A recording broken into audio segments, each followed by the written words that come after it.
हमारा देश भारत संविधान से चलता है और संविधान को लेकर लगातार चर्चाएं होती है। कहा यह जाता है कि संविधान का एक एक शब्द जो है भारत के हर एक नागरिक को फॉलो करनी चाहिए।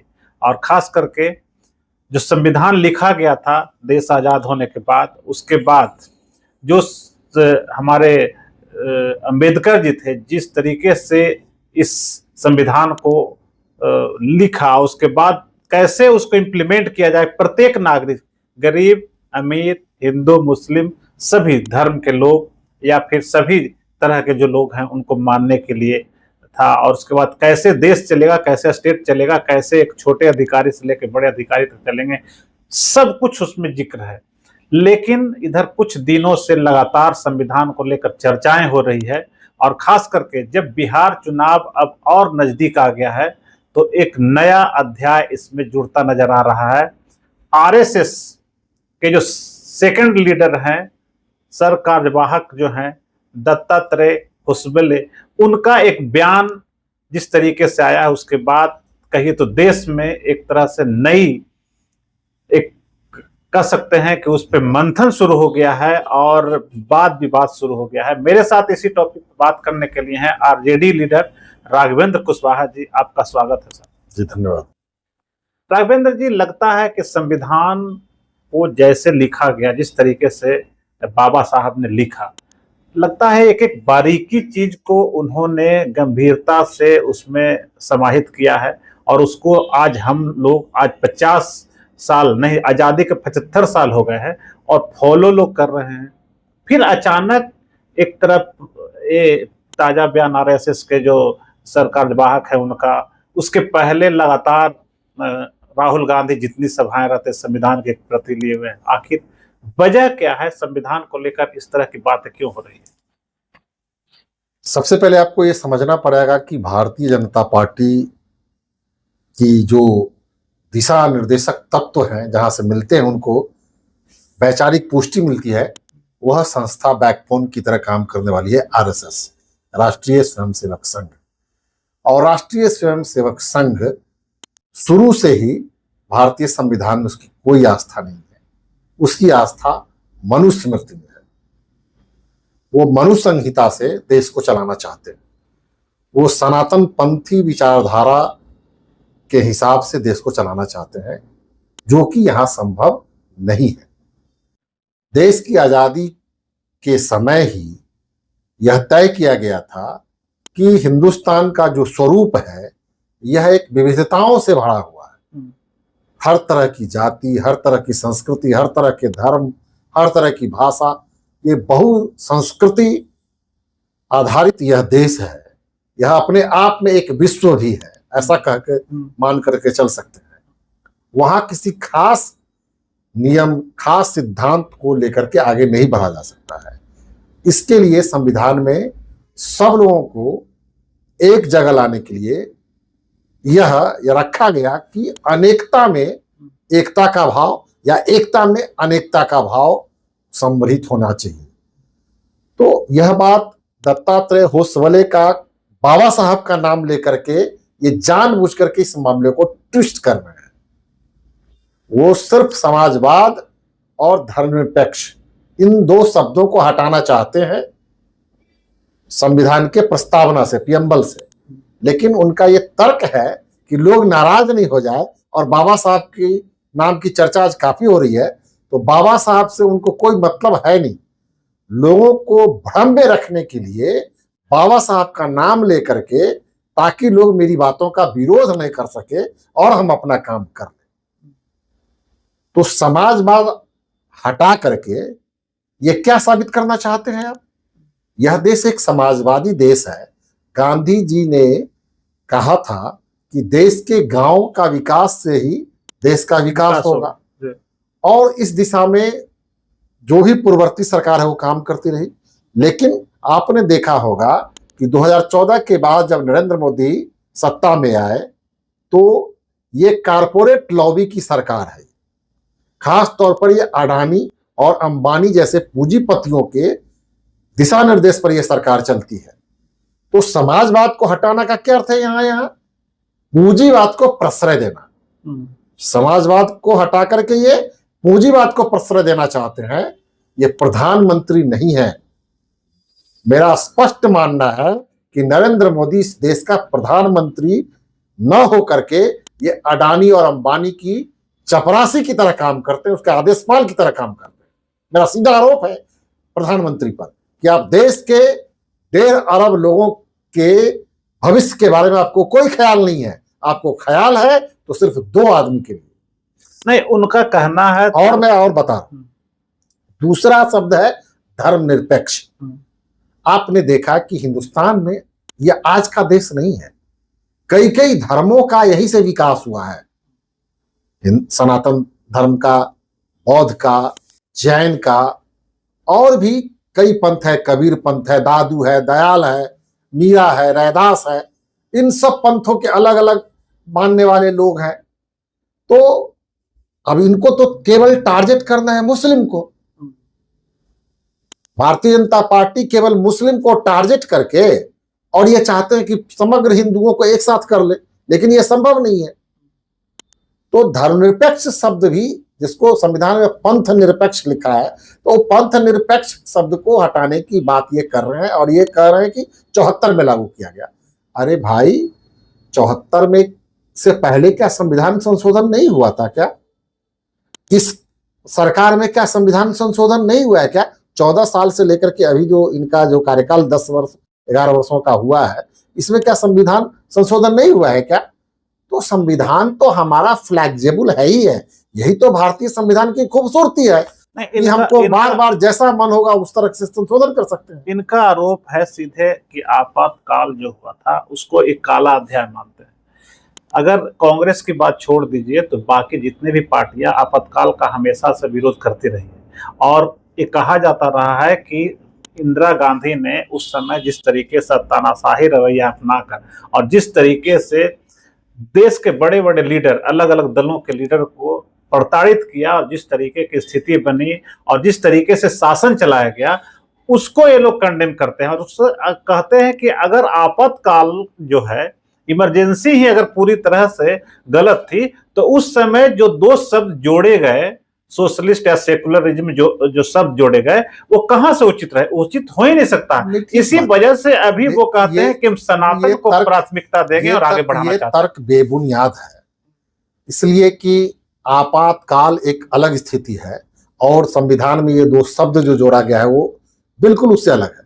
आपातकाल को मैं भी दुर्भाग्यपूर्ण मानता हूं, लेकिन ये दो शब्द है, ये भारत की एकता, अखंडता, विविधता, बहुलता, अनेकता में एकता को ये निर्देशित करता है। ये दोनों शब्द, समाजवाद और पंथ निरपेक्ष, ये दोनों शब्द भारत की मूल आत्मा को रिप्रेजेंट करता है। इसलिए ये दोनों शब्द नहीं हटना चाहिए प्रस्तावना से। अगर ये शब्द हटता है तो देश की जनता चुप नहीं बैठेगी।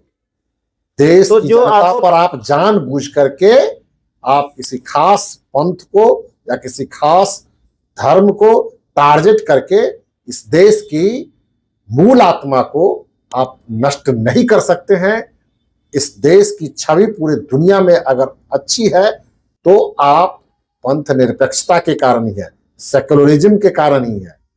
आप यहां जय श्री राम का नारा लगाते हैं और दूसरे देश में जाते हैं तो नमो बुद्धाय करते हैं, हमें युद्ध नहीं, हमको बुद्ध चाहिए। राम को मानने वाले इसी देश में लोग हैं। इस देश से बाहर अगर भारत को जानता है तो बुद्ध के कारण जानता है। तो एक तरफ तो यहां आप राम राम का नारा लगा रहे हैं और जब बाहर जाते हैं तो बुद्ध बुद्ध करते हैं। और राम को आप राजनीति में बार बार क्यों घसीटते हैं? ये लोग धर्म को राजनीति में बार बार घसीट करके लोगों की भावना से खेलना चाहते हैं। यहीं पर ये कानून के साथ, संविधान के साथ और देश की जनता के साथ अन्याय कर रहे हैं, जिसका हम लोग तीव्र विरोध करते हैं। मतलब जो राहुल गांधी भी पहले से कहते रहे हैं और संविधान के प्रति जिस तरह, मतलब अब आप लोग को लग रहा है कि जो उतना दिन से वो कह रहे हैं और जो आप लोग आरोप लगा रहे हैं कि संविधान को ये बदलना चाहते हैं, और क्योंकि आरएसएस इनकी मदर बॉडी है, तो वो एक सिग्नल दी है, वो चर्चा करेगी, प्रस्ताव देगी, फैसला कर लेगी, और उसके आज बाद इस बैठक है गवर्नमेंट के पास आज आरएसएस के सभी वरिष्ठ नेताओं की आज उनके केंद्रीय उनका एक दिल्ली कार्यालय है, वहां पर विजय या भवन या कुछ है, बैठक होनी है, वहां बैठक है। बैठक हो रही है। और उस बैठक में ये लोग अभियान कैसे चलाया जाए, इन दो शब्दों को इलिमिनेट करने के लिए कैसे कैसे कैसे अभियान चलाया जाए, इस पर उनकी आज बैठक है। उनका एक बौद्धिक बहस वो लोग तो शुरू कर रहे मतलब हैं। कहने का मतलब है कि उनके पास अभी फुल मेजोरिटी है, सरकार के पास फुल मेजोरिटी है, तो इसका असर होगा कि जिस तरीके से आरएसएस कह रही है इसको को लोकसभा में और दोनों सदन से दोनों शब्द को हटा देंगे। अब ये तो हटा नहीं पाएंगे, 2/3 बहुमत भी इनको नहीं है, सिर्फ माहौल बना रहे हैं। बिहार में भी चुनाव है, बस केवल ये वोट के लिए माहौल बना रहे हैं और ये बता रहे हैं कि भविष्य में हम ये कर सकते हैं। जिस तरह से बिहार में तो ऐसे भी मुस्लिम वोट कहीं ना कहीं वक्फ के सवाल पे, वक्फ बिल के सवाल पे तो मुस्लिम वोट खिसक रही है। हाल ही में 2 दिन पहले पटना में जिस तरीके से रैली हुई है, मुस्लिम तो टारगेट तो कहीं ना कहीं वही है।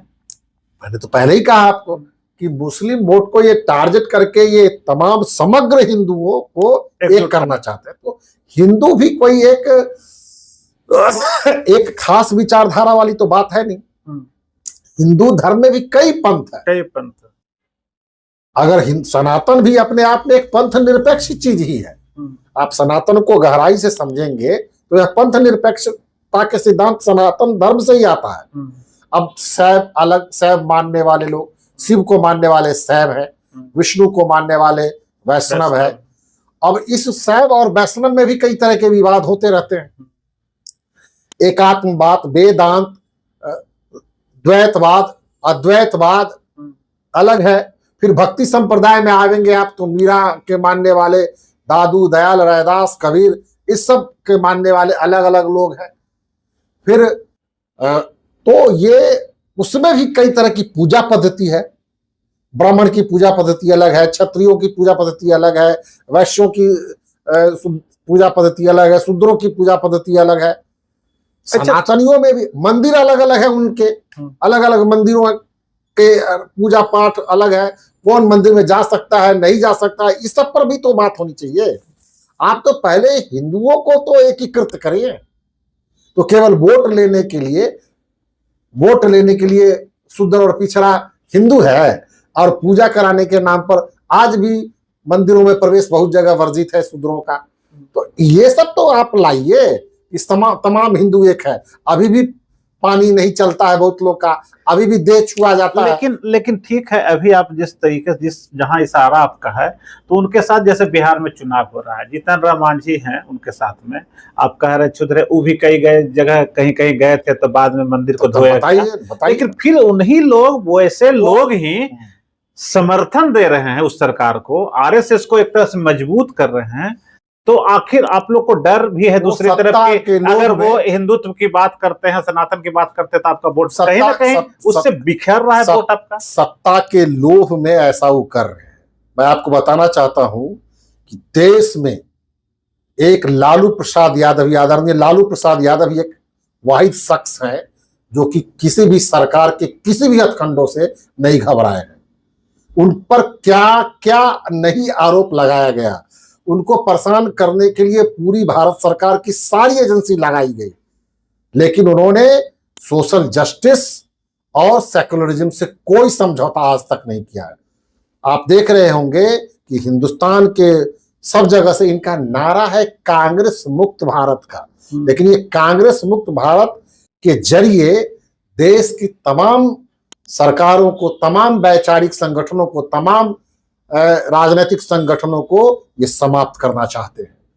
आपने देखा होगा कि जितने भी समाजवादी विचारधारा के लोग थे, या तो इनके साथ सरेंडर किए और नहीं सरेंडर किए तो जेल के अंदर गए।